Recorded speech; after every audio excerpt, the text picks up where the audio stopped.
What was your reaction to how the president answered Peter Doocy? I mean, it was just the most idiotic thing I ever heard. You could tell he went off script. Their script has been very short. The White House press secretary has very little to say because they're trying to keep it as tight as possible because looks terrible for Joe Biden. Listen, and to clear this up, when he had these documents, he was a former vice president of the United States. There is only one person in the country that can declassify information. That is a president. Presidents, when they leave office, they do take documents with them.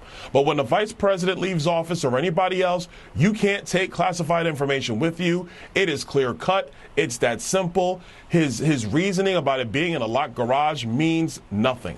The other thing I just wonder about the timeline. How do you feel about this being known by November 2nd? The election's November 8th. We don't find out about it until the second week in January. Does that sound like something it should be the protocol? It should not be the protocol, especially something this sensitive. And let's be very clear. If Donald Trump was president of the United States and they found out about this, there would have been leaks galore to the press a week before an election. And I don't want to hear people saying, oh, but Department of Justice protocol is that they don't interfere with elections. Well, we are already seeing that there are elements of the federal government who have interfered with elections. So the truth is that they covered this up. The other timeline that's notable is that Merrick Garland knew full well about this when he named a special counsel into the case involving President Trump. So they have known this was going on. They've only released it at this point because, truthfully, Republicans are now taking control of Congress, and we are going to investigate. Are you going to? You're on oversight. Is that something that's within with your agenda? Absolutely. I think our chairman, Jamie Comer, has stipulated as much. We're going to get to the bottom of all this. And most importantly, at the National Archives, because it is very clear that they are choosing when and how they want to flex whatever muscles they have over there. And so we're going to get to the bottom of that as well and see exactly what's going on. Last thing to note, I mean, look, the media was running around saying that they thought Donald Trump had nuclear codes at Mar-a-Lago. Well, what's in Joe Biden's garage?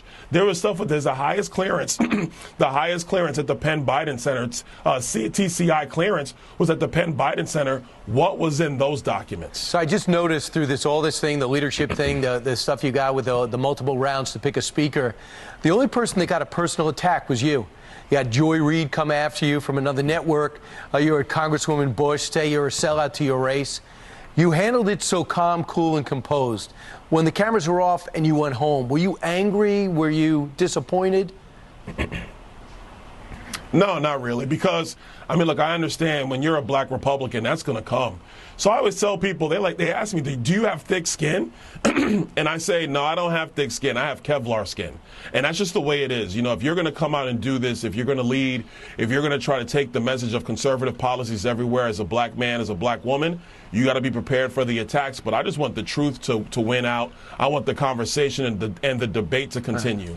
Yeah. And so you deal with the personal attacks and you move on. Well, I'll tell you one thing, Congressman. Everybody knows your name now. You really emerged